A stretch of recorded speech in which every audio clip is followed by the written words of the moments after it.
Welcome to Research Recap, our research podcast on Making Sense, the hub for jpmorgan corporate and investment bank podcasts. In each episode of Research Recap, we'll bring you the latest industry analysis and research insights from our team of award-winning experts. Hello, everyone, and welcome to Research Recap. My name is John Sim, and I head JPMorgan's Securitized Products Research. I'm joined today by my colleagues Anthony Paolone, co-head of U.S. Real Estate Stock Research, and Mike Rehaut, U.S. Homebuilding and Building Products Equity Analyst. We're here to discuss the overall state of the U.S. housing market. Anthony and Mike, thanks so much for coming on the podcast today. Thanks for having us. Thanks, John. So, Anthony, I'd like to kick things off with you. Can you give us a broad overview of the state of the U.S. housing market right now? One way I like to start this out is to just give a sketch of the housing market in the U.S. very broadly. I think it's oftentimes helpful. So, as a country, we've got about 145 million housing units. And I think if you apply some average values to those units, it's probably worth over $40 trillion. So it's quite a bit, and it's quite sizable.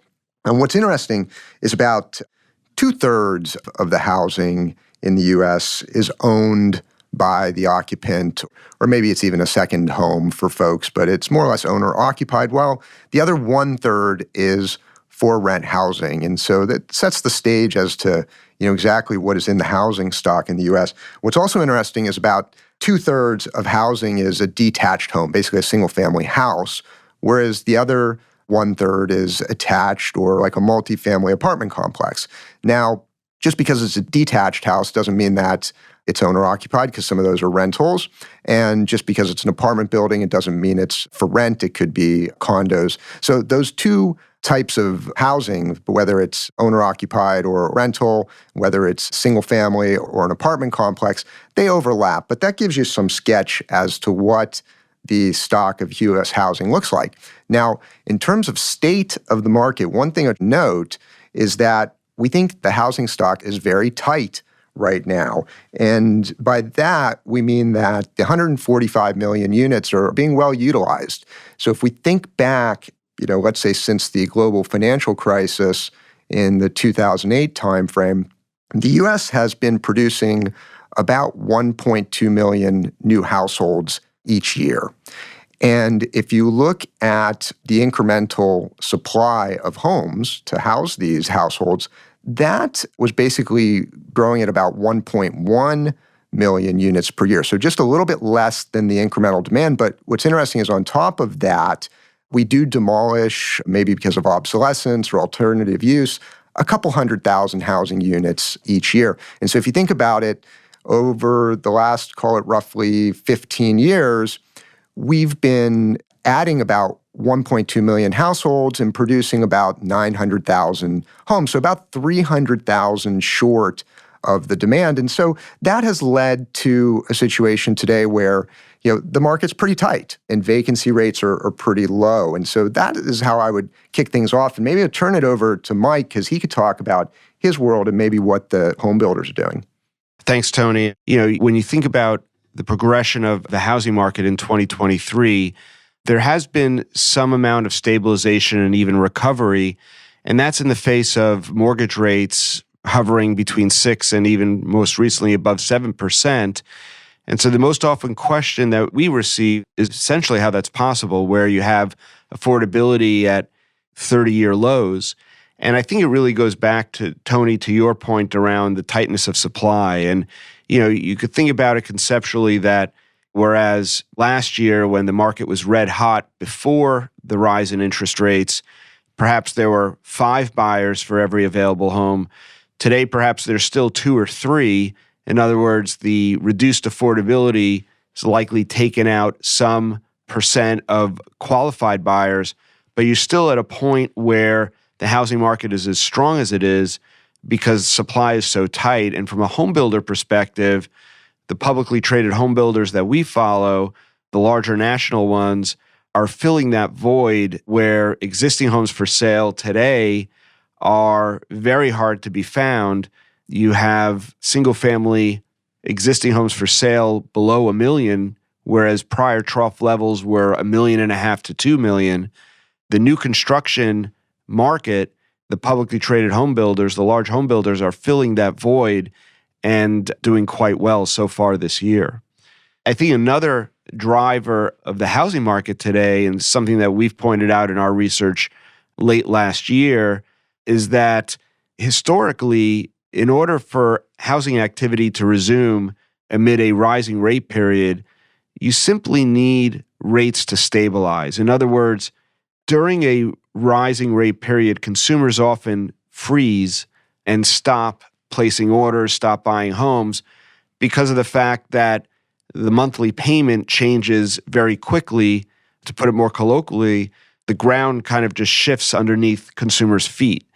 Once rates stabilize, not go down, but just stabilize, that allows for consumers to make a decision. Perhaps it's a slightly smaller home or less expensive or further out, but that's really what we've seen today in terms of the resumption of activity in the housing market.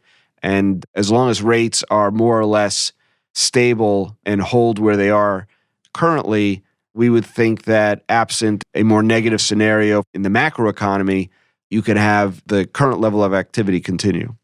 Well, thanks, Mike. I think maybe I can just jump in now and give a little view on sort of home prices and where we think things are going there from that perspective. Just to put things in context, home prices have peaked June of 2022. And after that, we saw 7 consecutive months of declines in a row, effectively, and bringing peak to trough HPI to negative 3.7% in January of this year.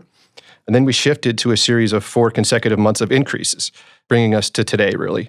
And so the past 4 months of increases actually erased all the decline that we saw from the peak. And we're actually at a new high now and 0.7% above the peak in June. So it might seem a bit surprising given all the ebbs and flows that we've talked about with home prices. And at the end of the day, we ended up really kind of at a new high at almost precisely the time when mortgage rates are actually at a new high as well.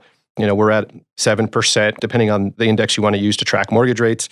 And I think that that's a pretty significant factor in terms of what the continued stress may be on housing going forward. Like Mike and Anthony both really talked about the lack of supply. And affordability, I think, is really where the friction starts to come in. What we've seen in terms of friction is when the mortgage payment ratio to income, so there's lots of ways you can calculate that, but the pretty standard way is just median home prices and the median income you would use to calculate that. So effectively, when that gets to about 35%, you start seeing some friction. And we did see that happen in November. And previously, you really only saw that happen back into like the early 90s.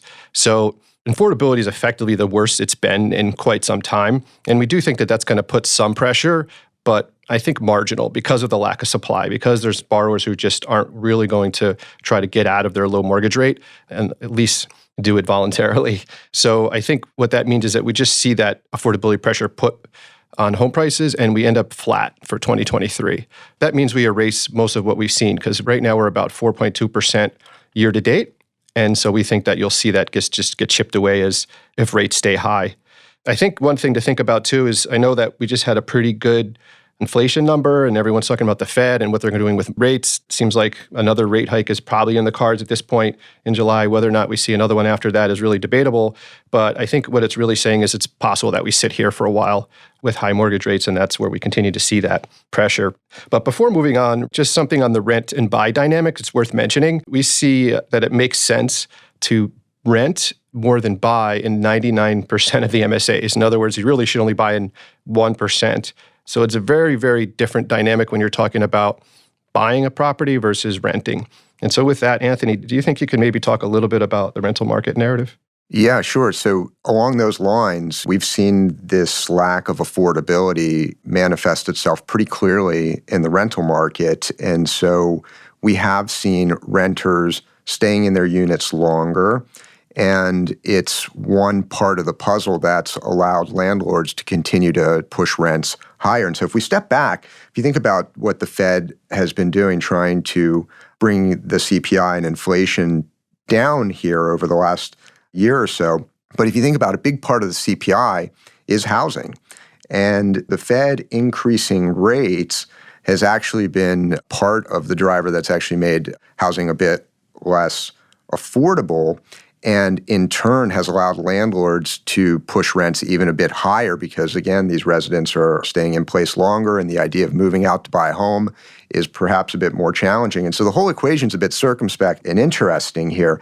And what we've seen is that even going into the summer for June, July, and into August, for the companies that report this data publicly, the rent increases that they were sending out to existing customers to do a renewal has been about 6%. And that number is a bit stronger than what we anticipated at this point in the year. We assumed that there would be some deceleration in rental rate growth. We still think that's going to happen over the next couple of quarters, but with rates being where they are, and as you articulated, that affordability kind of moving out there quite a bit, it has given landlords more pricing power a bit longer than we expected. Now, as we look out for the next few quarters, you do still have a sizable supply pipeline of apartment projects that are going to get delivered.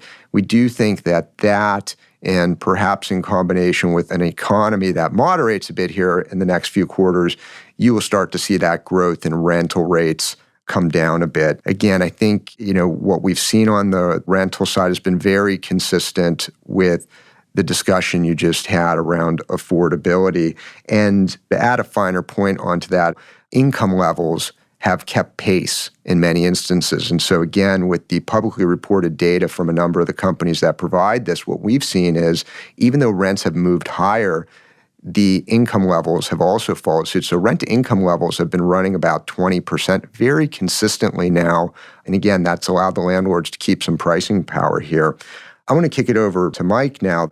You mentioned the global financial crisis a bit earlier.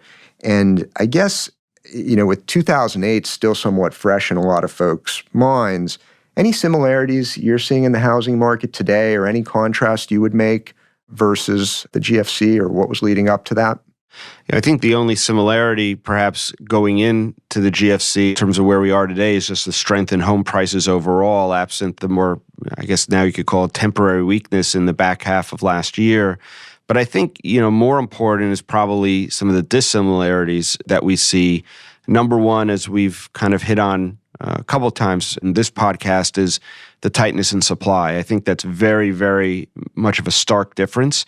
And secondarily, in terms of also limiting downside risk to the market, is the change in the mortgage market itself, the absence, in effect, of adjustable rate mortgages. And you can use that as an umbrella category for some of the subprime, Alt-A, no-name, no-doc, low-doc loans that really were kind of the epicenter of the pullback in the housing market and the fallout in home prices and foreclosures and excess supply that eventually created an awash of supply and the protracted downturn in the housing market around the GFC.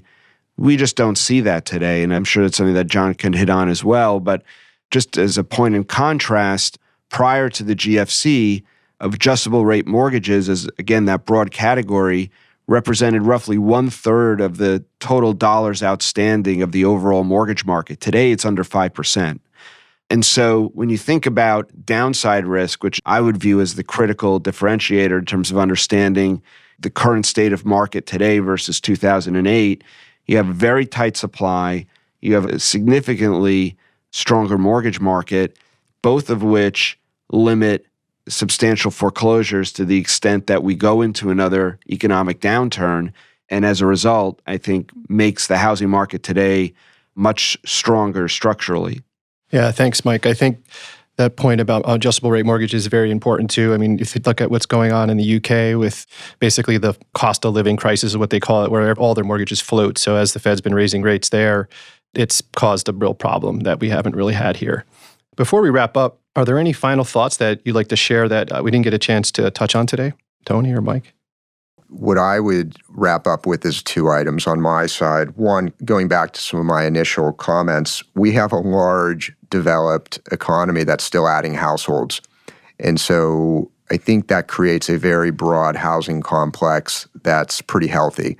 While tight today, it's still large and growing, and I think that's a positive. One thing I'd mention about the rental side, over the years I've done this, that I've been impressed with is simply the institutionalization of the landlords and how corporatized they've become in the service levels and the products that they're providing customers. I think that's a real positive to the housing complex as well. So those are the couple of things I would wrap up with on my side. I guess from my perspective, when you think about, the home building companies that have become bigger and broader in scope. I'd also echo that the product that they put out today at the best affordable price and certainly energy efficient and with a lot of upgrades that you simply can't find in a lot of the existing home stock, the demand for new homes is well above where the proportion of new homes versus existing homes is today.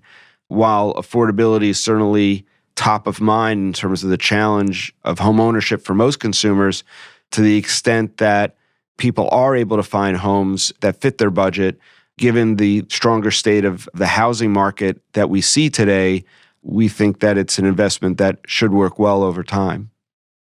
I think I could just throw in one thing as well, is just that, with 65% home ownership earlier that Tony mentioned, that 75% of anyone who has a mortgage right now basically has a 4% or lower mortgage rate. And that's a very valuable asset for them. And particularly in scenarios now where there's also a lot of equity. So you have a lot of health in the guys who actually have a mortgage right now. For those trying to go into it, it's a little more challenging. But for those that actually have a mortgage now, they're pretty healthy. So this has been an extremely informative discussion. I want to thank you both for taking the time to come on the podcast and sharing your thoughts and insights today. My pleasure, John. Thank you. And thank you to our listeners for tuning into Research Recap on JPMorgan's Making Sense podcast channel. We hope you join us next time.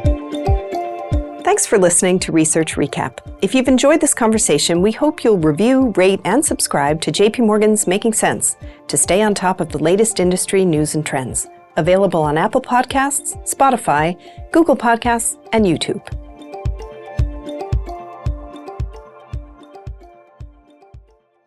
This communication is provided for information purposes only. Please read JP Morgan research reports related to its contents for more information, including important disclosures. Copyright 2023, JP Morgan Chase & Co., all rights reserved.